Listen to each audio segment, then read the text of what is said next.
Let's continue talking about the Seder, Passover, all these things. One thing I want to tell you is that we have a special minhag, by the Sfardim, that we say Hallel, in the synagogue, Leil Pesach. We say also in the shul, Hallel, and the full one, right, with the bracha and everything. So this is a minhag according to Kabbalah. What's the reason why? Because that was the night of the Geulah, so we are praising HaKadosh Baruch Hu about the Geulah that He did for us that night. They say, by the way, that just like the Geulah happened in the past in Chodesh Nisan, same thing is also going to be in the future Geulah. It's going to be Chodesh Nisan, right? B'Nisan atidim leigael. Not only that, but they say, it says in the Midrash, it's going to be the same night also, 15th of Nisan. It's going to be that night, the Geulah again, just like it was the first time. Not any other time. So it says in the Midrash, if they tell you, that the Geulah happened before or after, 15th of Nisan, tell them, I don't believe you. Why? Because it can only happen that night, it says. That's the only night that the Geulah happens. So it has to be that night, just like it was before. So it's a big night, it's a night for Geulah, also in the future as well. So that's the reason why we say the Hallel, because to celebrate the Geulah. And Maran, Rabbi Danielov used to tell us also, not only the men have to say the Hallel, the women also have to say, they should also say it at home, before we start the Haggadah. And then in the Haggadah, we do another Hallel, right? We do another one there. That's a different one, that's something else. Two separate things, This is a minhag that we have. The Ashkenazim, they don't do this minhag so much, but I heard the Hasidim, now they start to, the Hasidim are already doing this minhag. So it's a good thing, Baruch Hashem, let them do it, that's a good thing for them. Because they like to do according to Kabbalah, this is according to Kabbalah. So that's an important thing. And then, as we said, right, once you start the Leil Seder, you know what's going to be, right? Mechila Rabotai. If you want to talk, maybe you can go outside. You got to, Mechila. So, no problem. If you want to talk, you can. Okay, so anyway, right, as we said, I want to tell you another important thing, which is that what happens is that Erev Pesach, a person, as we said, is not allowed to eat matzot, right? Until the Leil Seder, until the Motzi Matza. He's not allowed to have matzot.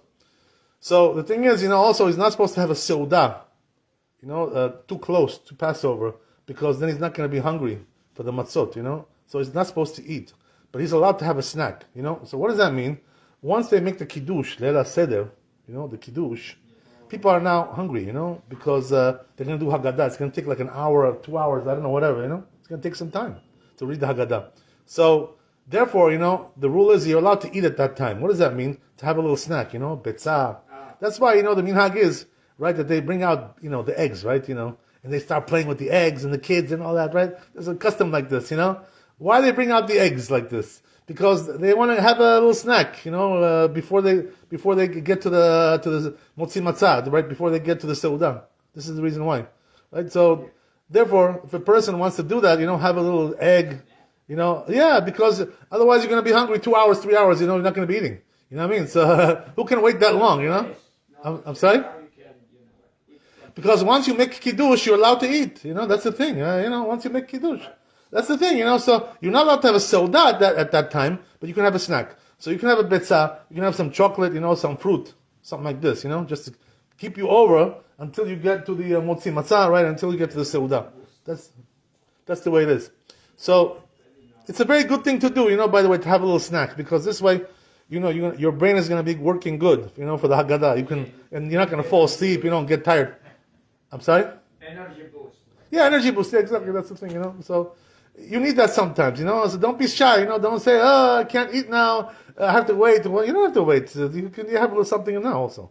Once you make the kiddush. So you can do that. Okay, that's one thing, right? Another thing I want to tell you is also the arba kosot, as we said yesterday, right? Obligation to have 4 kosot of wine. Everybody's obligated to do this. The men, the women, As we said, they can have grape juice. If the wine is too strong for them, no problem. But the thing is, that the question is, how much does the cup have to be, hold? And how much do you have to drink each time? So the minimum for the cup to hold has to be revi'it, which is 3 ounces. This is the minimum. So if your cup is 3 ounces, you're good. So, and also, if a person can't drink all the cup, he can drink the majority, the rov, which is what? 1.6, ounces, right? If he drank the majority of the cup, yatzai dechova, he fulfills obligation. So he can do that, if it's too much for him to finish the whole cup. That's the minimum, If you want to make a bigger cup, you could, but be careful, because if you make the cup very big, what's going to be is, you're going to get drunk, and then you're going to fall asleep, So you don't want to make it too big. I remember one time, when I was younger, I bought some big cups, 8 ounce, 10 ounce, and I was drinking those, and it hit me, in my head. I was like, oh my God, need thy book. You know what I mean? Too much. That's the thing, So you got to be careful, Rotai. Don't go too crazy with the wine, But you got to drink arba kosot. Chazal say, by the way, something interesting. They say that, what about a person drank arba kosot like this, Tuk, tuk, tuk, tuk, like, together. Did he fulfill his obligation like that? The answer is no. You have to drink at the right place, each one at the right place. So the first course comes for the kiddush, right? Second course, mechila rabotai. If you want to speak, can you speak outside? Rabotai, if you want to speak outside, please. I'm sorry. That's okay. So, what can I do? Number 1 is kiddush. Right, number 1 is kiddush. Number 2 is going to be after Gal Yisrael, right? When you say Gal Yisrael, after you finish the Haggadah, that's number 2, before the Seudah, right? And then number 3, where is it? After Birkat Hamazon, right?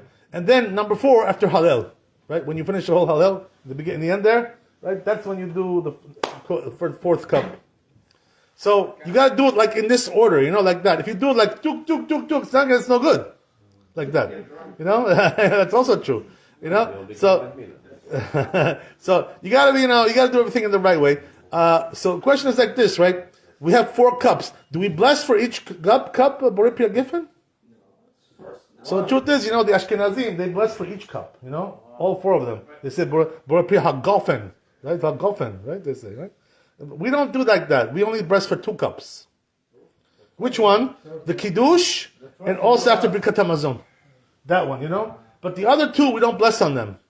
We don't say why? Because it would be bracha l'batala, or too much, too many blessings. It's not necessary. So why do you have to bless after Birkat Hamazon another bracha? Because when you finish Birkat Hamazon, it's hefsek, It's like a new thing. It's a new thing there. So you gotta bless after Birkat Hamazon, Borei Pri HaGefen. But all the other cups, right? Just 2 cups we bless. Okay, fine. About cups.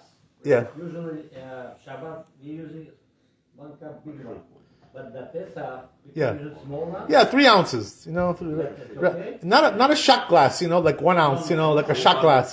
That's too small. Mechila? 250. What 250 what?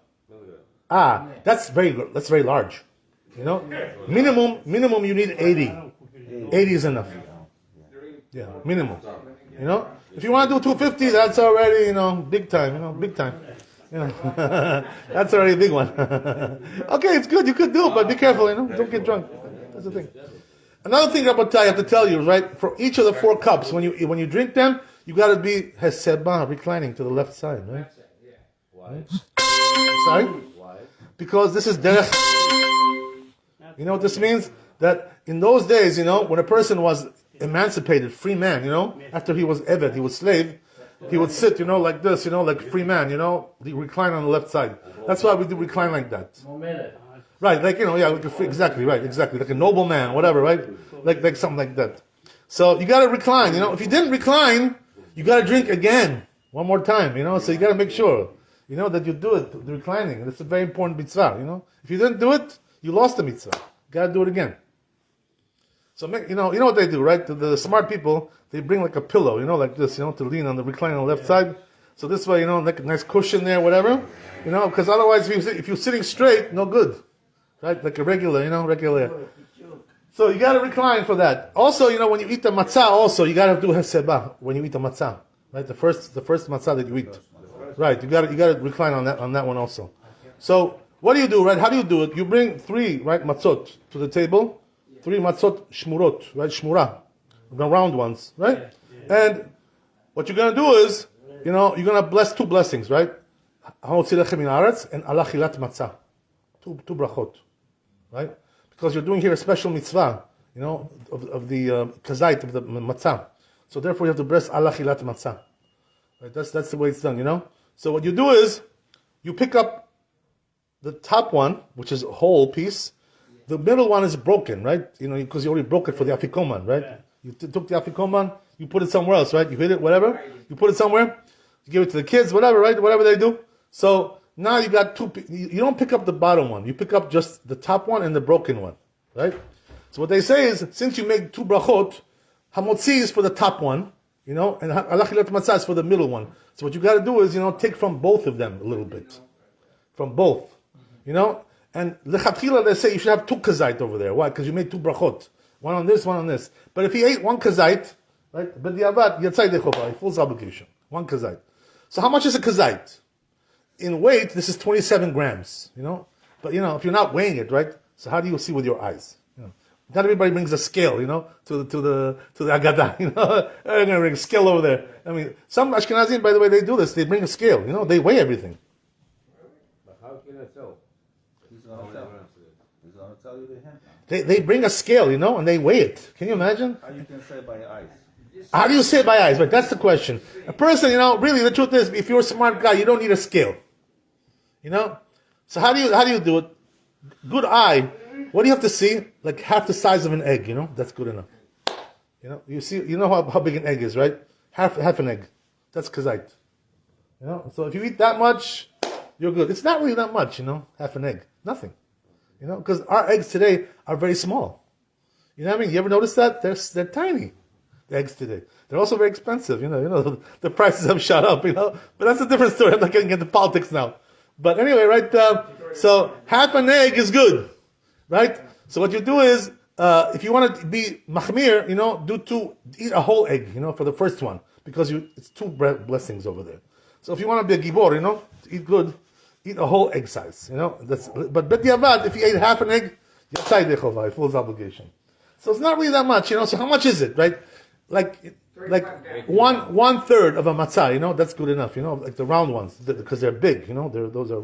So 1/3 is for sure enough. Dayenu, right? You don't need more than that. You don't have to eat half a matzah. You don't have to eat that much.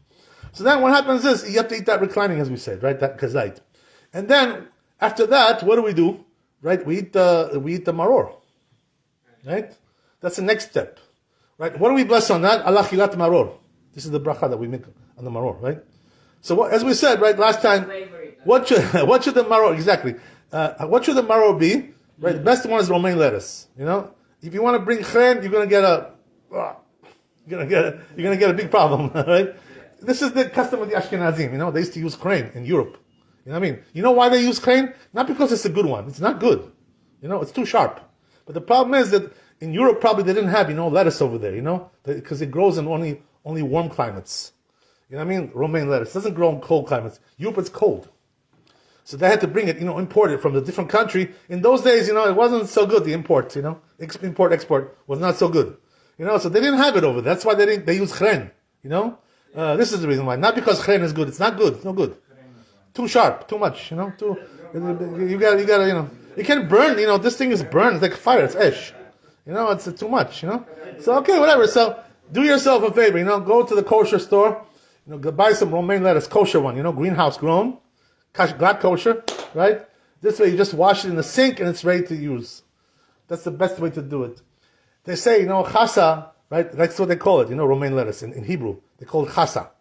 So what does the word chasa mean in Hebrew? It means rachmanut, to be merciful. So HaKadosh Baruch Hu had mercy on us. They took us out of Mitzrayim. So they say, that the romaine lettuce, it resembles the galut of Mitzrayim. It's like the same thing as the galut over there. What's the resemblance? So it's like this, that when you eat the romaine lettuce, right, the top part is like more sweet, and as you go to the bottom, it gets more bitter, right? You ever notice that? When you go to the bottom, right, the stalk, it gets more bitter. That's the way the galut was in Mitzrayim. It started, good. Everything was kosher. Everything was good. They treated Yaakov Avinu like a melech, over there. And the Yosef HaTzadik got big kavod, and also his brothers. But once they died, little by little, they start to enslave them, The galut got very bitter, Little by little, avdut, all kinds of things. This happened, gradually. They did it slowly, with chokhmah they dealt, right? That's what they did. So that's exactly what the romaine lettuce is. It starts, sweet, and then on the bottom gets more bitter as you go along. So this is the best one, to use. That's because it's really the bechina, right? The quality of this whole thing. Look at what he's saying. So try to get that one if you can, but make sure you're going to get a kosher one, right? This is the best thing. Okay, fine. So how much do you eat? Also kazait, right? Maror, same thing, right? 27 grams, half an egg, right? Whatever. It's not really that much. Like 2 leaves is enough, That's it, 2. Why you need more than that? You don't have, right? That's what we do, That we bless Allah khilat maror. Next one is what? Right? Then the kericha, right? The sandwich, right? Matza and sandwich inside maror, right? That's what we do. Why do we do this, by the way, sandwich? What's the reason why? What do you need this for? We already had matza, we already had maror, so what do you need a sandwich for? So the answer is, because according to Hallel, his shita was like this, that you have to eat them together, the matzah and the maror, not separate. So in order to fulfill the obligation, according to Hallel, we do like this, sandwich, right? We put a sandwich. By the way, we dip both the maror and the sandwich into what? Charoset. We dip it into charoset, right? So it makes it a little bit sweeter, to make it a little bit more tolerable, and a little bit more delicious, whatever you want to call it, right? So we dip it into the charoset. That's the way it is, So you got to eat also kazait again, right? One more kazait. In other words, one more kazait of matzah, one more kazait of maror, right? With the sandwich. So altogether, you're having, right, 2 or 3 kazait of matzah and 2 kazait of maror, right? Of romaine lettuce. That's what you're going to be eating, right? To do all the mitzvot. Why? Because it's a mitzvah to eat on the Leila Seder, matzah. There's reason behind it, Yeah, because, the whole matzah is a very deep thing, by the way. According to the simple understanding, the matzah is what? That they didn't have enough time, to when they were leaving, to leaven the bread. So they were in a hurry, so they had to make it fast. So there was no time to leaven. That's the simple understanding, But they say, according to the deeper understanding, it's something, much more deep. So you know what it is, right? That according to the spiritual, nature of things, chametz, right, is yetzer hara, and matzah is yetzer hatov. So what does that mean? Chametz is like, it rises, nice and rich, So it gives you the yetzer hara when you eat it, But matzah, there's no yetzer hara there. Everything is flat, nothing there, right? You don't really enjoy it so much. You don't really, you don't get the same quality from it, So they say, that the time of Passover, the time of Pesach, is a very kadosh time. It's a very kadosh holiday. Very, very, very super, super holy, So because of that, if you eat chametz on that time, it's going to harm your neshama. You're going to get hurt from that. It's gonna lo aleinu, right? Karet, If a person eats chametz on Passover, it's ishul karet. He gets cut off from the Jewish people, because mechila. I understand perfectly what you're saying, but again, you went off my question. Why matzah and maror we have to eat together? Why? Right, because we explained, right? Because according to Hillel, you have to eat them together. In other words, it's the way they darshan the psukim, and the verses in the Torah. He understands this way, this rabbi understands this way. So elu v'elu divrei Elohim chaim. They're both the words of Hashem. Proper way, what is it? They're both good. That's why we do both of them. But the ikar, the main halacha is the first way. You know what I mean? Because the rabbis didn't agree with Hillel, but Hillel was big chacham. So we do like him also. To fulfill also his opinion. Understand? That's the reason why we do the sandwich. So you do the sandwich. And also this now the maror. Are you supposed to eat it reclining? Seba? No. Why? Why is that? Because maror is the affliction, right? Is the tzarot, right? It's the tzar, It's a symbol of the affliction, So you're not a free man when you're eating maror. That's just the opposite, right? It's a contradiction. So therefore, when we eat maror, we don't eat it with teseba. No, we don't recline from maror. So what about the sandwich? So that you have to eat it reclining, right? The sandwich. So in other words, the first matzah, teseba, reclining. Maror, no reclining. Number 3, right sandwich, reclining. Right? And if you didn't do reclining, you have to do it again, as I told you, right? So you got to be careful with that. You got to make sure you recline. But the women, right? I'll just finish with this. I don't want to keep you too long. The women, what about the women? Do they have to recline? So really, the truth is, according to the Talmud, the women are not supposed to recline. They're not supposed to recline. Why? Because it offends the husband. Like the husband looking at his wife like this. It doesn't make him feel, like she's being chutzpah. Like this. You understand? Only men? Right, only men. Right. But the truth is, nowadays the poskim say, that women should also recline. Why is that? Because the husband doesn't care today. Why do you care? You see your wife reclining, she's eating some matzot. That's going to bother you? It's like, you're going to think like it's chutzpah? You know what I mean? No, you won't, because she's doing mitzvah, that's all, So it doesn't bother us today. So therefore, they say the poskim that today the women also should recline. But since according to Talmud, they're not obligated to recline, so therefore if they forgot to recline, they don't have to do it again. Because yatzai dechovah. For 32 days, I did Kaddish. Oh. Yes. My father passed away. And whatever I do, I want to know in details. Of course, that's what we're here for. Okay, ברוך ה' לעולם, אמן ואמן. רבי חנן כשומר, נעשה הקדוש ברוך הוא לעשות ישראל, לפיך הכי בא להם תורה ומצוות, שנאמר אדוני חפש למען צדקו יגדיל תורה וידיר.